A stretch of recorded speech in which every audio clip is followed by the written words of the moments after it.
เจริญพรเจริญสุขเจริญไส้พันร้อยพันได้หมื่นอาหารสัพพโลเนาะสัพพโลกวินิโมโตสัพพจันตาปวัตติโตสัพพเวรมติกันโตนิพุโตจตุวังปวัตตันติติโยวิวัตตันตุสัพพโลกวินาศตุมาเตภวัตวันตรายโยสุขิธิกายุโกภวะปิวาตนาสิริสนิจังวุฒาปัจจายโนจัตตาโลธรรมาวัฏันติอายุวันโนสุขังภาลังเมื่อก็บ่ได้เศร้ามีแห้งมีลาเลยตายรับกันทั้งนั้นอ้าวไปตายรักกันอ้ายอ้ายแม่อ๋อตายเมื่อคืนโทรมาโอ้บ่ทันได้เห็นสังเกตเลยนะแต่ว่าก่อนสิมาไปยามเพิ่นอยู่โอ้โดยอายุจักปี90ปลายโอ้90เป็นเกย์เนาะเราอ้ายใหญ่โยมแม่เหลือผู้เดียวหั่นน่ะมีผู้เดียวหั่นเหลือผู้เดียวนอกนั้นไปเบิดเลยโดยค่ะแต่ว่าแม่พระอาจารย์ท่านยังมียืนบ่กันน่ะยังแม่อายุ82อ๋อโดยค่ะนายโยมแม่82แต่ว่าอ้ายเพิ่นนั้น90ปลายว้าเหลือเพิ่น2คนหั่นล่ะบาดเหลือเพิ่นผู้เดียวบาดพอก็น้อยก็ไปฮอดอันพุ่นวันที่17ไปฮอดเมืองไทยค่ะวันที่17แล้วก็ของบอดเขาออกหั่นคือสิแม่นช่วงวันที่19เสาร์21ประมาณนั้นเลยเพราะว่าพระอาจารย์เพิ่นสิหาเวียกแล้วเพิ่นพาไปอินเดียวันที่3เพิ่นวันที่3วันที่35วันที่10พระอาจารย์นั่นบ่มีแฟนไปคือกันหรือว่าไปญี่ปุ่นล่ะโอ้เพิ่นสิพาไปพวกมันสอดเชียงใหม่วันที่3โอ้อันคณะที่ว่าพระอาจารย์เพิ่นนำไปโอ้โดยคุณเนี่ยสอดเชียงใหม่เชียงรายโดย anywhere over there เพิ่นบ่ได้ไปนั่นวะนะคณะก็ได้ว่ามันเพิ่นนั่นไปอินเดียก็บ่ได้ไปโดยแต่ไปเลาะหันแต่ขึ้นเหนือหันนั่นกับโอ้ยแม่อยู่ลัดอยู่ลัดเพิ่นสิลัดไปจังหวัดเลยเพิ่นไปเฮ็ดเขาอยู่บนวันพิษณุโลกลำปางน่านเพิ่นไปเชียงใหม่เชียงรายลำพูนโดย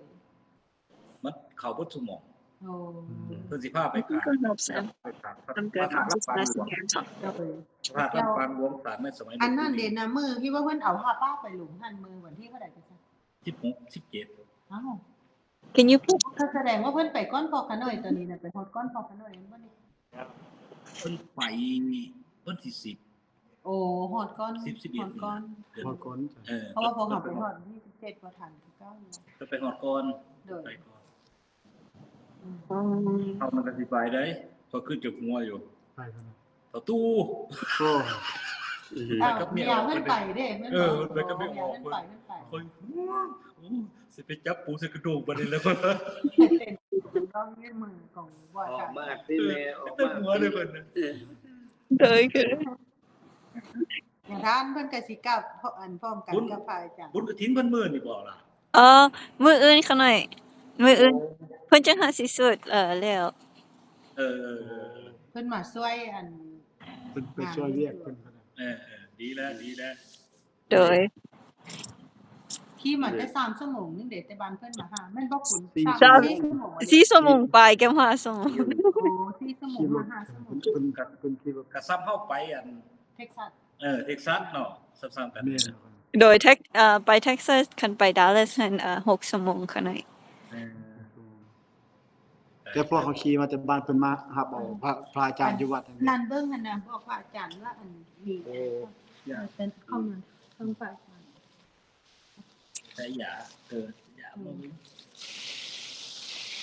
ยาขน้อยอันนี้แต่อันแบบนี้แหละขน้อยเพราะว่าให้พระอาจารย์ให้ยาท่านสะอันท้องอืดท้องเฟ้อขน้อย นี่ อันนั้นห้ามใส่ขอพอดีว่าไป สุก ก็ ข้อนอนอยู่ถึงโน่น พอดีแล้วเด้นี่นะว่า นั่นเลยอ่ะ จริงๆนะ เอาอันนั้นออกได้ สี เด้อ ผ้าก็ดีตัวนั้น แม่นแหละขน้อย โอ้ ขนาดบ่เคยเห็นนะฮะก็ครั้งแรกเลยนี่นะเห็นนี่นะ จังสิกล้าใส่อยู่จังสินะเนาะ เอาอันนั้นออกก่อน สีนี่กล้าใส่อยู่ เอาเรื่องออกเลยออก โดยครับแกออก เงี้ยทานนั่นน่ะ แกเอาให้เพิ่นเลยได้นะ นี่ยากกระเพาะ โดย อัน ยา เวลาเนี่ยท่านอืดท้องบอกกินข้าวกินน้ำแล้วอืดท้อง แม่คือบุเปียนเลย โอ้ โอ้อันเงี้ยทานมีอยู่นี่เพิ่นซื้อไปให้ It's loud in there. Sam's practicing the แม่ละแบบเดียวกับไทยแล้วนอน ถ้าเล่นนอนแกเจ็บปวด แกเจ็บแกปวดจับ Can you pack papaya in the thing for me? Go grab something. You might be hungry. ตัวห้อนตัวนี้ เป็นไปกินตัวเดียวกันฮะ ตัวนึง สองเม็ดขนาด2 เม็ด 2 เม็ด ต้นเลย เวลาแม่ละที่สมองสั่นให้นึงขนาดที่สมองสั่นให้นึง ชั่วโมงก็ เพราะว่าเป็นไทเลนอนตัวนี้เนาะคนละยี่ห้อ คนละยี่ห้อข อะ นา ซิ ด ตามิน อัน ชั่วโมงว่าเตะพวกแรกมา ไม่ออกที่เราปิดด็อกเตอร์ Go grab something. น้องก็ออกหนงนะ I want it in the bag. I don't want it now.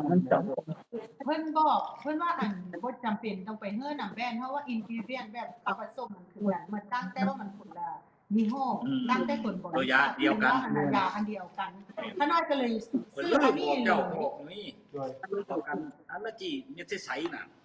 โอ้แม่นบ่ โอ้ตัวใส่ เบิดมื้อคืนนี่